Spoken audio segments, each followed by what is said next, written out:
Boa noite, sejam todos bem-vindos. Esse encontro do grupo de estudos Um Chá com Freud.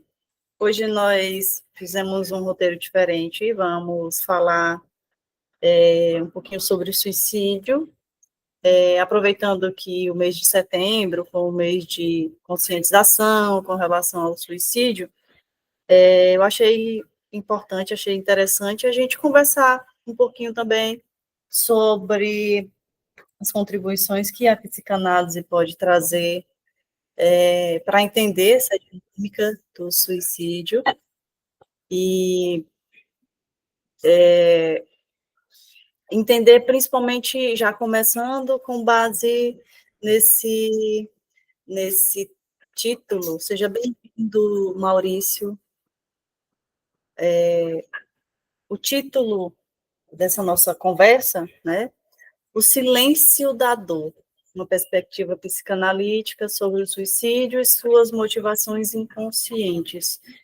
E o silêncio, por que será o silêncio? Né? O silêncio da dor. Baseados na psicanálise, nós podemos compreender que a nossa mente, ela não é apenas a parte consciente. Nós não somos os seres da razão. Nesse sentido, quero dizer que existem questões, né, psíquicas do ser humano que perpassam a razão, que perpassam a consciência. O Freud foi médico, neurologista, que em sua clínica atendeu mulheres que haviam sintomas em que não tinha um motivo físico. Carlos, boa noite, seja bem-vindo. Não tinha um motivo físico para... Boa noite, Vera. Noite. Não tinha um motivo físico que falasse sobre aquela doença, que não justificava aquela doença, aqueles adoecimentos, né? Então, o Freud, a partir da clínica, a partir dos pacientes que ele atendeu, ele pode perceber que havia uma dor que perpassava a biologia, no sentido de não, aquele corpo biológico sofria também de dores que não eram apenas físicas, que vinham de uma outra instância. E é quando Freud escreve o conceito de inconsciente, como a gente entende hoje na psicanálise. Inconsciente, a palavra inconsciente já existia, mas no sentido como um sistema, né? Foi o Freud que aprimorou esse conceito, que elaborou esse conceito, de que há na nossa mente instâncias psíquicas, que é a parte consciente, que permite a gente estar aqui conversando, compreendendo o que estamos falando, pensando, elaborando o que vamos fazer depois, e uma parte inconsciente, que seria, conforme Freud, uma espécie de instância que registra todas as nossas experiências, as nossas vivências, e nesse registro ela cria marcas, ela cria... Boa noite, Leonor, seja bem-vinda. Boa noite, Vera. Boa noite a todos. Esse registro, esses registros dessas experiências, que muitas vezes não são compreendidas ou não são bem digeridas pela nossa mente consciente, eles não se perdem nunca, e quando precisam serem elaborados, eles retornam em sintomas, em atos falhos, em xistes. Bem, basicamente, é isso, até porque falar sobre inconsciente, determinar o conceito de inconsciente é um tanto quanto delicado, né? Os próprios teóricos da psicanálise têm conceitos que, em vários pontos, eles acabam não confluindo para um mesmo lugar, né? No sentido de cada um tem algo a acrescentar, uma forma de compreender como é esse inconsciente. Por exemplo, para o Freud, era algo meio que ainda próximo ali ao topológico, quando ele elaborou esses conceitos, de aparelho psíquico, né, de ter essas instâncias consciente e inconsciente. Para Lacan, já me parece um pouco mais abstrato, porque Lacan vem falar sobre esse consciente ser estruturado como uma linguagem, então o inconsciente seria uma certa cadeia, a cadeia da linguagem desses pacientes, e isso que torna cada paciente cada vez mais único, né, subjetivo. E, enfim, outros teóricos teriam aí outros apontamentos, né, outras contribuições também para talvez trazer ali novos elementos de como que enxerga o funcionamento dessa instância inconsciente. Mas seguimos aqui mais ou menos na linha freudiana, que foi o Freud, enfim, que elaborou esse conceito. Bom, essa reunião é aberta, então, se vocês quiserem perguntar, fazer pontuações, fica à vontade. A intenção aqui é que seja realmente uma conversa, como é costumeiro, né, desse encontro do nosso grupo. É importante trazer esses conceitos fundamentais, assim, a princípio, né, para que todos fiquem entendendo por onde que estamos caminhando, né. Continuando, então, Freud e o conflito fundamental. Freud vem dizer, e a gente chega já no suicídio, é preciso ter esse primeiro momento para a gente chegar nas questões do suicídio, né? O Freud vem dizer que a nossa vida ela é impulsionada, digamos assim, como se uma espécie de balança, que em dois conceitos que ele elaborou, também pulsão de vida e pulsão de morte. A pulsão de vida seria muito próximo do que aquele filósofo contemporâneo, Clóvis de Barros Filho, vem falar sobre o tesão pela vida, né? Aquela energia que nos anima a viver, aquelas experiências do dia que nos dão energia, que nos dão prazer, que nos fazem ter vontade de que aquele momento não termine, né?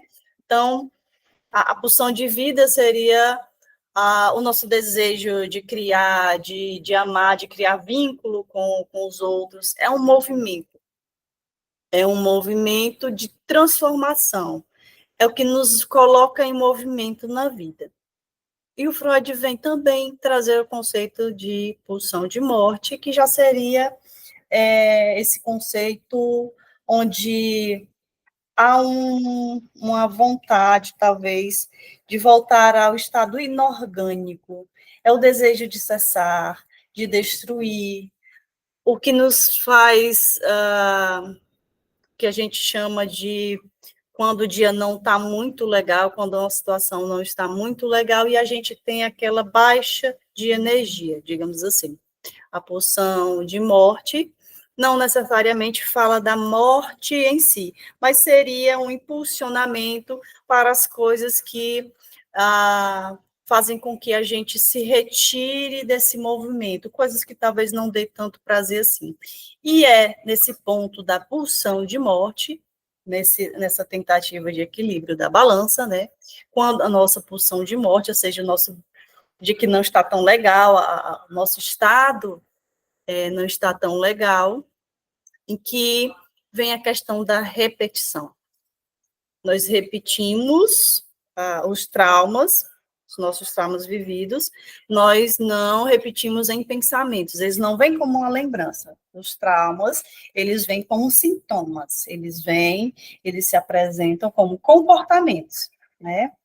E nesse sentido, a repetição, ela fala bastante sobre a questão do suicídio, porque todas as nossas experiências, elas são fortemente registradas na infância. Nós temos uma base, a nossa base emocional, ela se registra fortemente na infância. as experiências que nós vivenciamos, e alguns teóricos se fixaram nisso, né, de que as experiências que nós vivemos depois, a posteriori, quando adultos, nós estamos, de alguma forma, baseados em como nos sentimos e como criamos na fantasia, né, esses elementos que nos constituem, e eles são registrados na infância, nas experiências da infância. Isso não nos limita, o que aparentemente dá a impressão, talvez, de um certo limitar. Então, quer dizer que eu nunca vou evoluir, não vou me desenvolver, mas não vou ter outras experiências, a não ser aquelas que tive na infância. Não é bem por aí. Mas nós nos constituímos durante toda a nossa vida, a gente se reelabora, a gente se constrói, mas é na infância que nós criamos as nossas bases, os nossos esquadros, e são a partir desses esquadros que podemos e que iremos enxergar a vida, fazer as nossas escolhas, né? A infância traz esses traços inconscientes, esses registros das nossas experiências que ficam guardados e que nos moldam, né? Que muitas vezes não necessariamente precisam ser experiências extremamente violentas ou extremamente dolorosas para que elas tenham essa função aí de se tornar um registro, um trauma na nossa vida, né? Depende também da forma como vai ser registrada na nossa fantasia. Experiências de abandono, rejeição ou humilhação não necessariamente precisa que tenha ocorrido exatamente dessa forma, mas a sensação que aquela pessoa, aquela criança teve, o sentimento de abandono que ela teve em alguma experiência, isso causa esse registro, essa marca. Pessoal, tá tudo ok aí? Vocês estão tudo caladinhos? Podem... Está indo sim. Está ótimo. Acho que... Ok, se tiver apontamentos ou dúvidas, podem abrir o microfone e já entrar aí. Shirlene? Ok, pensei que tinha aberto o microfone. Eu estou aqui trabalhando, mas estou ouvindo, viu? Tudo bem. Então, o que no senso comum ou em algumas áreas falam sobre essas crenças inconscientes, que para a psicanálise seriam esses registros de experiências afetivas, experiências emocionais, experiências objetais, né, relacionais. Essas crenças inconscientes são registros dessas experiências e como elas se formam na fantasia. O exemplo seria aquela pessoa que é sempre para baixo, que nunca consegue se colocar... Boa noite, Cristiane, seja bem-vinda. Se colocar num lugar... Boa noite a todos. De autoestima, de sempre, eu não sou digno, ou eu não mereço, ou eu não sou tão bom, né? Eu sou um peso. É um exemplo para a gente compreender como alguns registros ficam marcados. Carlos, pode ficar à vontade. A pulsão de morte, ela está relacionada também ao gozo? Sim, também. Porque o gozo especificamente, o gozo seria algo, não apenas a dor e o prazer ali, essa união, mas é um certo registro de algo que fica no real, é o registro de algo que fica quase inacessível. Então, sim, a pulsão de morte, ela contribui para o gozo, porque é algo que dar vazão também a essas emoções de tentativa de autodestruição, né, de tentar ceder. Então, sim, eu diria que sim. Bom, a repetição de padrões seria a nossa forma de vivenciar essa experiência. Como nós conseguimos vivenciar essas experiências e como vamos seguir a nossa vida, né? Vou passar um slide aqui que eu acho que enganchou.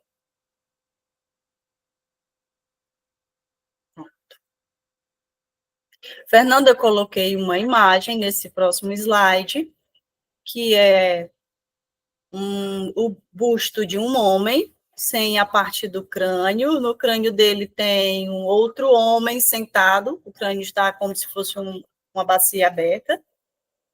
E dos olhos do homem vazam os braços desse homenzinho que está dentro da cabeça, e os braços estão com uma certa algema.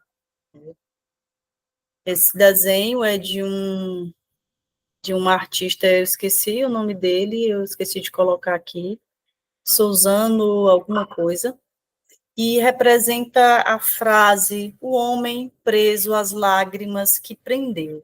Eu achei muito significativo, e como a arte, ela... Forte, viu?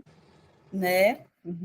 Como a arte, ela combina, ela fala muito bem com a questão do ser humano, né? E como a psicanálise, ela sempre tem esse olhar que o ser humano é um sujeito complexo, único, subjetivo, né?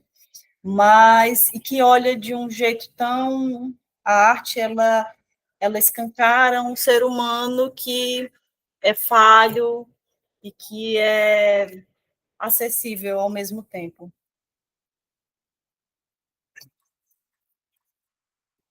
E essa imagem... Muitas vezes, desculpe interromper, muitas vezes a arte demonstra algo que está dentro dele e expressa, né?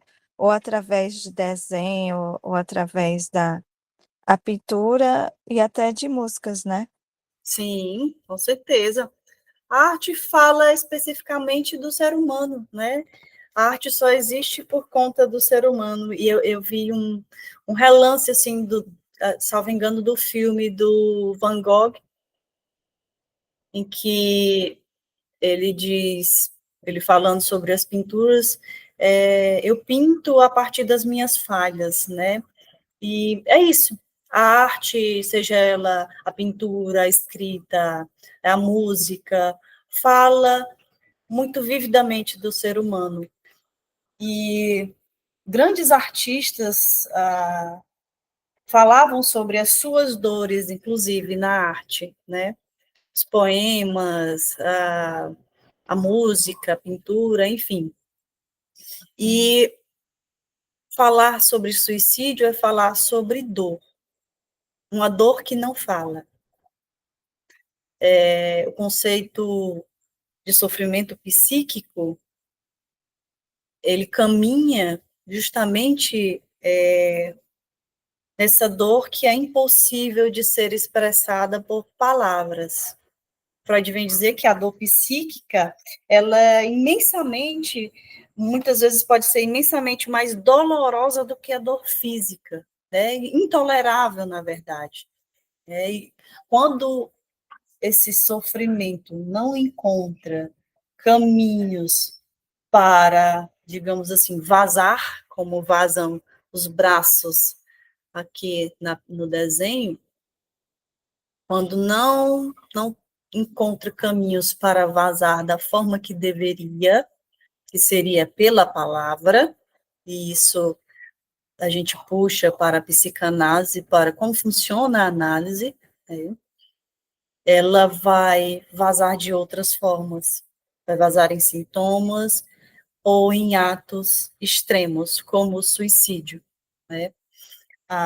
Só é possível elaborar de forma eficaz, né, quando se fala sobre as suas dores.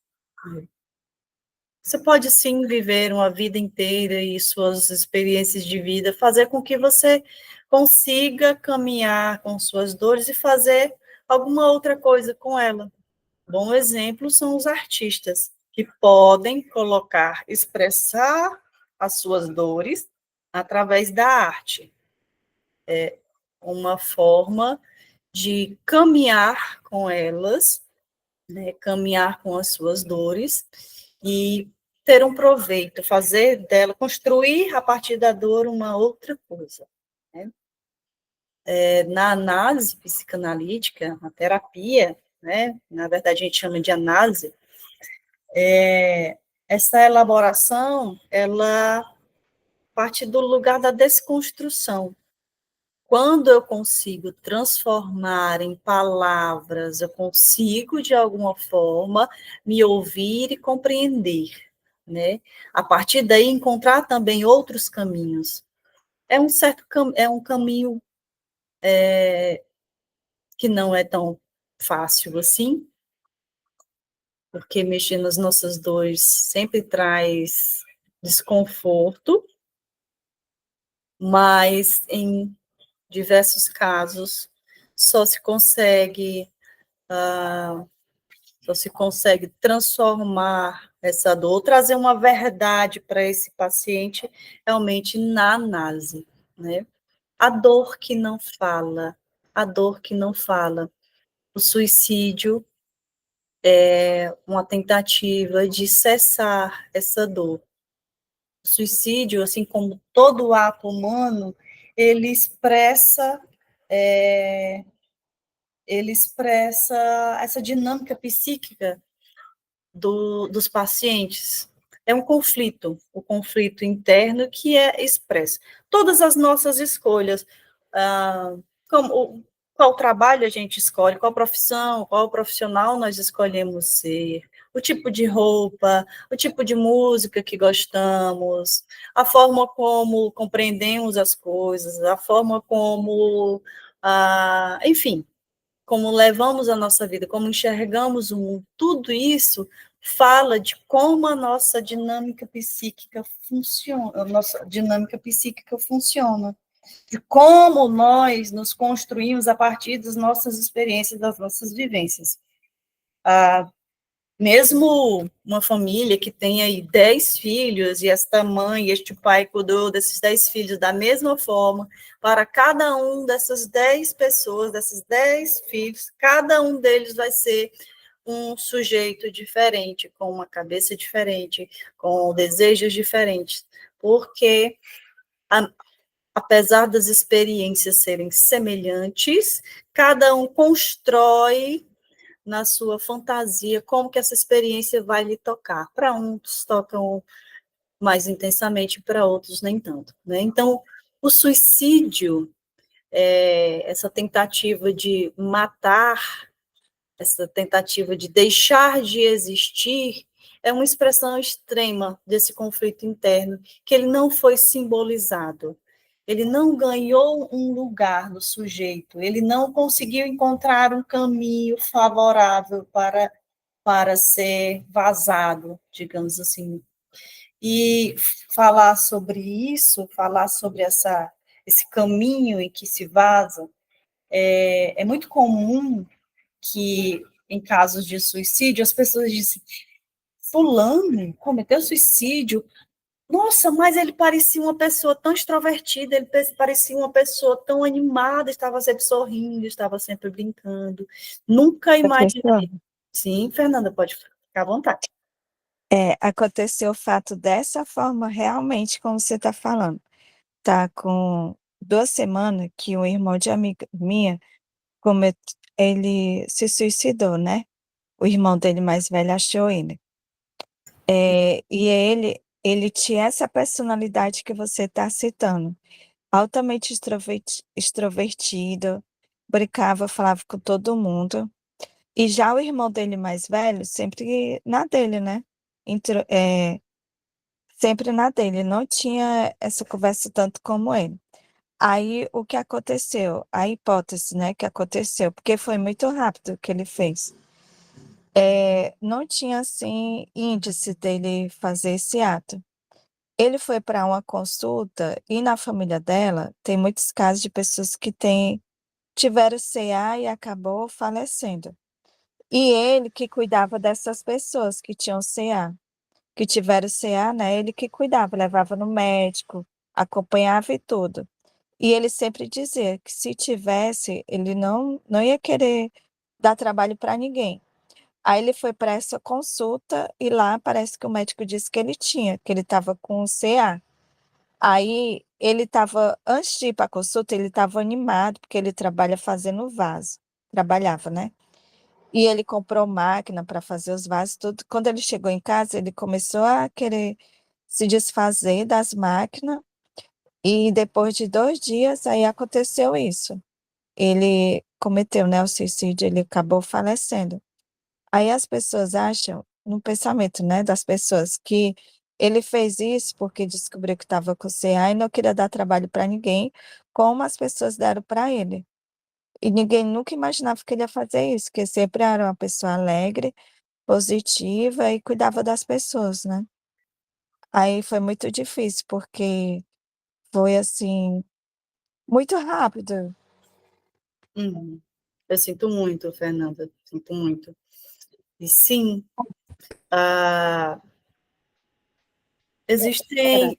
Sim, sim, pode. eu ouvindo aí a colega falar, né? Isso a gente não se dá conta, né? De que ele estava sobrecarregado. Mas não é tão simples assim, ele descobriu, ele fez, ele estava sobrecarregado. Aquela sensação de perder, né? Estava tomando de conta, né? Da cabeça dele, né? E ele acabou, talvez a fala faça sentido, né? Se eu tiver, eu não vou dar trabalho para ninguém, né? Com certeza, mas eu acredito que a sensação de perda, aquela dor aos pouquinhos, né? E porque o câncer ele vai levando, né? As pessoas que enfrentam uma luta contra o câncer, é uma luta muito dolorosa, rendosa, né?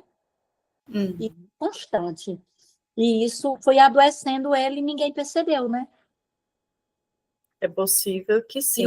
uma válvula de escape é a forma dele se manifestar alegre, extrovertido, né?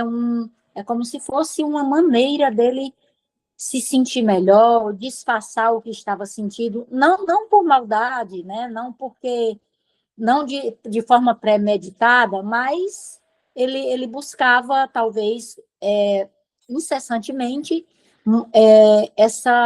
esse sentido, né? De alegria, e lá no fundo isso não existia. Né?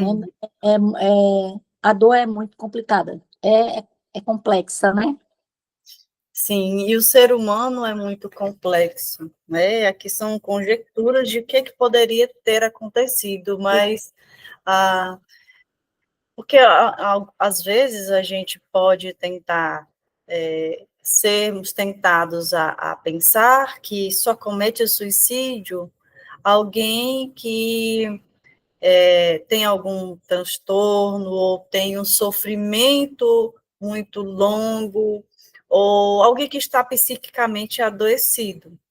Mas não, o ser humano ele é tão subjetivo, ele é tão complexo, ele é tão cheio de facetas, é um leque, né? O ser humano, a gente não tem como colocar numa escala, 60% das pessoas são assim e outros são assados. Por isso que aquelas escalas de personalidade, de como que você vai ser, você nasce em dia tal, você vai ser assim, introvertido ou extrovertido, né? Isso não vale para o ser humano, porque o que conta são as experiências vivenciadas e como é construída na fantasia desse ser humano essa experiência que foi vivenciada, né? É possível que essa pessoa não estivesse em sofrimento por muito tempo. Ele cuidou de pessoas que estavam ali doentes, mas é possível que em algum momento, os traumas dele, os registros traumáticos dele tenham sido mexidos por conta dessa possibilidade de estar doente, né? E assim, a gente pode até falar no espectro também das questões que levam uma pessoa ao suicídio. Temos esses elementos, esses registros traumáticos que vão, sim, ser fundamentais para entender até a forma com que a pessoa utiliza para cometer o ato, né? Mas a pessoa pode cometer o ato na impulsividade. Qual é o elemento que é comum a todos? A dor. É uma dor. Quando a pessoa tenta suicídio, ela não necessariamente, ela não está com vontade 100% de morrer. Não é morrer que a pessoa quer. Ela quer matar uma dor.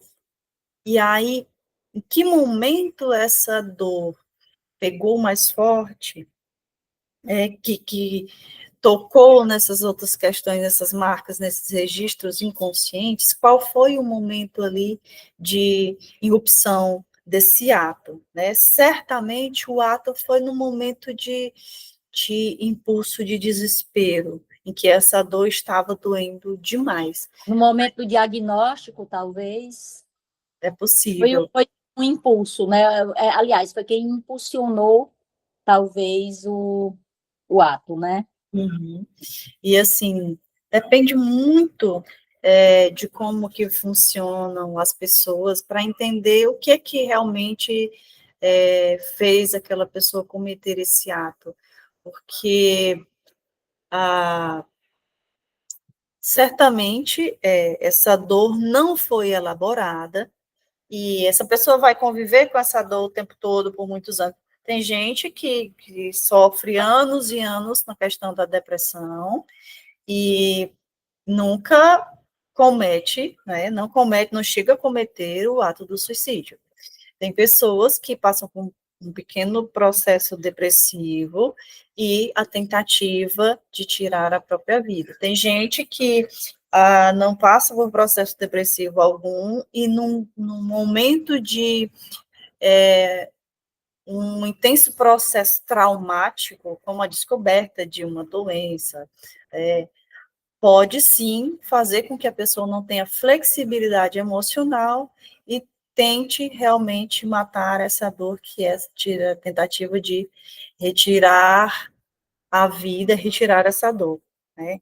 Inclusive, teve uma pesquisa, se não me engano, era uma pesquisa que falava sobre pessoas que tentaram suicídio e que, por algum motivo, felizmente foram salvos, não foi consumado o suicídio, e que elas relatam que, no momento do ato, se deram conta que não era morrer que elas queriam, né? E no momento do ato, elas meio que se arrependeram ali, felizmente, por algum motivo, vários os casos foram salvos. Então, assim, é uma dor que passa por cima, que desequilibra a balança, pulsão de vida e pulsão de morte, né? Todos nós estamos o tempo todo equilibrando essa balança, isso não quer dizer que todos nós vamos cometer suicídio, ou será possível a gente cometer, vai depender de como é a mente de cada pessoa, as suas experiências, as suas vivências, a forma como elabora isso, a forma como consegue vazar, o que consegue fazer com as suas dores, né? Mas o ponto principal para observar, para compreendermos essa dinâmica, compreender, e é uma das contribuições mais significativas da psicanálise com relação ao suicídio, é exatamente isso. O sujeito que tenta, ou que comete o suicídio, ele não quer necessariamente morrer, ele quer matar essa dor, né? E assim, os índices são altíssimos. A cada 40 segundos no mundo, a pessoa morre vítima por suicídio. E vítima, né? Porque essa dor ela está registrada nele e alguma coisa faz com que ela surja, seja uma vivência, uma sensação constante de não ser adaptado a esse mundo, aquela sensação de estar peixe fora d'água, né, por questões traumáticas, ou no momento, assim, de irrupção de impulsos, né? Existe sim, um leque enorme das possibilidades, porque o ser humano, ele é subjetivo, ele é único, e há muitos únicos, né? Muitas vezes os sinais não são visíveis, como nesse caso, a pessoa é extremamente extrovertida, tem muitos casos, tem casos famosos, inclusive, de atores, atrizes que cometem o suicídio. Tem questões também, muitas questões relacionadas aos vícios, né? Existem questões relacionadas aos transtornos psíquicos, transtornos mentais, que já abre um leque aí para a possibilidade, né? Se a gente puder, de alguma forma, elencar aqui quais são os principais, as principais sujeitos com possibilidade de pensar sobre o suicídio, o que a gente tem que ficar um pouco mais atento seriam essas pessoas com algum tipo de transtorno mental, e não precisa ser algo extremamente intenso, pessoas que passaram por uma experiência traumática muito intensa, que qualquer pessoa que passa por uma experiência assim, que nos deixa fora de eixo, pode vir a agir, né, tentar mudar esse comportamento nessa tentativa de suportar, de eliminar essa dor, né? Quais seriam outras formas que vocês diriam possíveis pessoas que poderiam cometer suicídio? Pessoas com depressão, certamente seriam também, né? Então, assim, há um leque extenso, e por isso que cada caso precisa ser muito bem observado, digamos assim. Infelizmente, quando se vai observar o caso, é porque já foi ao extremo e foi cometido, mas fica a família, ficam os familiares, ficam os conhecidos, que vão sofrer uma dor intensa também, né? A dor psíquica, muitas vezes, ela é silenciosa, né? Muitas vezes porque, em alguns casos, as pessoas que tentam suicídio, elas, inclusive, exatamente, Shirlene, as pessoas com transtornos borderline também, sim, com certeza. Autismo, então, muitas vezes a dor psíquica é silenciosa porque ela não é escutada também. Existem pacientes que falam, inclusive, não aguento mais, a minha vontade é dar um fim na minha vida, não aguento mais, eu queria tanto não passar mais por isso, ou chega a verbalizar para outras pessoas, né, para as pessoas que confiam, talvez, que tem o desejo de se matar. E ainda há muito, infelizmente, no senso comum, o pensamento de que, se a pessoa fala que vai se matar é porque ela não quer se matar. E não é verdade, né? É uma dor que está tentando ser vazada de uma outra forma. Mas como é que nós podemos ajudar essas pessoas, né? Como é que pode ser acolhido? Pela escuta, né? Principal, assim, é a escuta, porque muitas vezes quando a gente vai falar com alguém, essa outra pessoa não nos escuta exatamente, porque quando alguém fala alguma coisa, o impulso é de querer ajudar, e muitas vezes esse querer ajudar é dar uma dica, ou dar um conselho, ou dizer como a pessoa deve fazer, e isso não é escutar, né? Quando escutamos na clínica um paciente com ideações suicidas, nós nos ancoramos, nós tentamos buscar ali os pontos, os elementos que podem fazer uma ponte para que esse paciente se mantenha vivo. A gente tenta identificar as coisas que o sustentam aqui na vida ainda. Dora, Sim, tem pode. outro caso também, né? Eu Sim. gostei muito desse tema por causa dos casos, né, que eu conheci. A irmã de uma amiga minha também, ela cometeu suicídio. E ela era acompanhada, sabe? Por terapeuta, tomar medicação e tudo. E ela é um dos fatos do que a senhora até comentou no início, né? A questão da baixa estima dela era muito grande, desde a adolescência dela. Aí são vários fatores, né, que ela tinha, que os pais eram separados, ela se sentia não amada pelo pai, não amada pela sociedade, assim que ela sentia, que e um, ela era gordinha e ela não se aceitava fisicamente. Aí ela passava por vários transtornos nessa questão. Aí ela começou a fazer terapia e tudo, aí melhorou, ela chegou até noivar. Só que mesmo assim, existia essa dor, né, que ela dizia que era uma dor que ela achava que se ela tirasse a própria vida, iria passar, né? É uma dor, assim, muito, muito forte que ela sentia. Ela não conseguia assim, se aceitar da forma como ela era.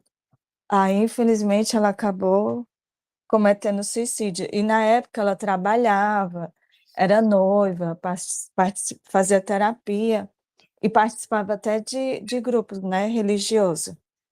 Uhum. E na época foi muito difícil, passou até no jornal, muito difícil mesmo, porque as pessoas, ela demonstrava que estava bem, só que na realidade aquela dor ainda estava, né? Ainda estava dentro dela. E eu fiquei pensando, né, depois que eu fui para buscar a área da psicanálise, aí eu fiquei pensando assim, meu Deus, como se sente, né, um terapeuta diante disso, né? Porque eu creio que a terapeuta dela, terapeuta, né, acho que era um homem, tentou fazer assim com que ela tivesse essa consciência de que poderia ter outras formas dela sair dessa dor, né? Uhum. E o pensamento dela achou que acabaria com a vida seria mais assim. E como a senhora falou na sua fala, que a família fica, né, os amigos, e é uma dor muito grande. Sim, Fernanda, exatamente. Obrigada pela contribuição. Casos tão próximos, sinto muito também. E para a gente entender como a questão do suicídio é delicada. Tem um psiquiatra, inclusive, ele ministra diversos cursos aí pelas essas grandes universidades, é o Marcelo Veras. Ele tem trabalhos, assim, interessantíssimos, já trabalhou, tem um histórico de clínica muito interessante, ele é psiquiatra e psicanalista, e ele diz assim, atender pessoas com ideações suicidas, o terapeuta, o psiquiatra, o psicanalista, o psicólogo, precisa se preparar também emocionalmente, porque muitos casos não vai ter como evitar, não vai ter como evitar, porque estamos falando de um sujeito subjetivo, de uma dor que não se pronuncia, que não se fala, né, que não se expressa pela palavra, ou que muitas vezes, mesmo que esse paciente fale sobre essa dor nessa terapia, existem registros do não dito, de algo que não consegue ser simbolizado. Se não é simbolizado, ele não consegue vir a palavra. E esse algo não dito, esse algo que não é simbolizado, ele vai permanecer alimentando esse desejo de finalizar a vida, finalizar essa dor, né? Então, esse psiquiatra, ele vem dizer assim, ah, é preciso se preparar para talvez também perder aquele paciente, até para que o profissional não se culpe, né? Porque quando vamos atender os nossos pacientes, nós não vamos ali transformar a vida deles. Nós vamos na missão, o psicanalista vai na missão de escutar e fazer esse paciente se escutar. O que esse paciente vai fazer com essa escuta, a gente não tem como controlar, né? A terapia, a análise psicanalítica é uma viagem de carro, em quem vai pilotando é o paciente. A gente pode ajudar esse paciente a ver qual a paisagem, qual o terreno que ele está percorrendo ali, mas a direção, quem dá é o paciente. Com isso, não quer dizer que nós vamos ser falhos, nós vamos ser omissos de ver uma situação extremamente difícil como essa, né, da ideação suicida, tentativa de suicídio, e a gente não fazer, não vou fazer mais nada, isso vai só até aqui, não vou fazer mais nada porque não é a minha missão salvar esse paciente. Não, a gente vai usar as nossas ferramentas, as técnicas possíveis para ancorar esse paciente naquilo que ainda o sustenta na vida, né? Por isso a escuta é muito importante, por isso o paciente falar, escutar e se escutar é muito importante. E a gente vai poder identificar isso e tentar entregar essas âncoras também para o paciente. Mas a gente não vai conduzir a vida do paciente, não vai dizer como ele deve se comportar. Então, assim, a análise, ela com certeza contribui muito, ajuda esse paciente a encontrar pontos de ancoragem, mas ainda há essa possibilidade, sim, de, infelizmente, essa dor ser maior do que os pontos de ancoragem e ele realmente tentar dar fim a essa dor. Bom, o paciente pode usar como defesa tanto o silêncio, quanto a fala também, e quanto a negação, né? A negação de, não, eu estou bem, isso aqui vai passar, né? Em breve eu estarei muito bem, ou isso é só uma besteira. É como devem escutar muitas pessoas com sofrimentos psíquicos, não, essa é coisa da sua cabeça, isso é besteira, isso é falta de Deus, isso é falta disso, vai fazer atividade física, não, deixa de pensar besteira, vá para uma igreja, né? E não é assim que funciona, né? Existem muitos mecanismos, tanto a repressão, que o sujeito não tem acesso ao inconsciente, claro, ele não vai ter acesso a essa dor, porém, também pode haver essa questão da negação. E uma das proteções desse paciente é um certo isolamento afetivo. E não necessariamente essa pessoa, em todos os casos, vai se afastar das outras, mas aquela pessoa que é muito extrovertida, que está sempre em grupos, que está sempre rindo, fazendo todo mundo rir, mas que nunca fala sobre si, que nunca pede ajuda, que nunca está mal, né? Opa, abre também um pouquinho de alerta, porque há esse afastamento, esse isolamento afetivo. Eu faço todo mundo rir, está todo mundo rindo comigo, mas eu nunca falo sobre mim, né? É uma desconexão emocional também. Pode ser aí dos elementos de defesa, né? O silêncio como defesa, a negação como defesa e o isolamento afetivo também, né? Frases, não aguento mais, seria melhor se não estivesse aqui, mudanças bruscas de comportamento, desinteresse por atividades que antes eram prazerosas, busca por escuta e acolhimento, que muitas vezes pode ser disfarçado, todos esses podem ser elementos aí que falem dessa possibilidade de ideação suicida, né? O suicídio pode ser visto como uma vitória da pulsão de morte sobre a pulsão de vida. Então, assim, quais seriam os caminhos possíveis, né? Transformar a dor em palavras na escuta psicanalítica com o psicólogo, com o psiquiatra, e a psicanálise, a gente sempre puxou a sardinha para a psicanálise, porque onde atuo e que percebo que a psicanálise enxerga com um pouco mais de profundidade essa questão do ser humano, quem é esse sujeito, né? Então, o suicídio não é uma escolha racional, mas é um grito inconsciente. Quem se suicida não quer morrer, quer pôr fim a uma dor. A escuta e o vínculo pode fortalecer aí a pulsão de vida, as âncoras, né? E a importância das redes de apoio. Nem todo mundo vai ter rede de apoio, mas é importante. Falando essa semana sobre a questão do suicídio, em uma palestra que ministrei, surgiu uma pergunta muito interessante. Como é que, se a gente não identifica, né, se às vezes não é possível identificar claramente que uma pessoa está em sofrimento, assim, que possa cometer suicídio, como é que a gente pode ajudar? E aí a resposta para a questão dos sofrimentos psíquicos, uma resposta possível é a escuta e o acolhimento. Não necessariamente precisamos ser profissionais para que a gente possa escutar alguém apenas escutando.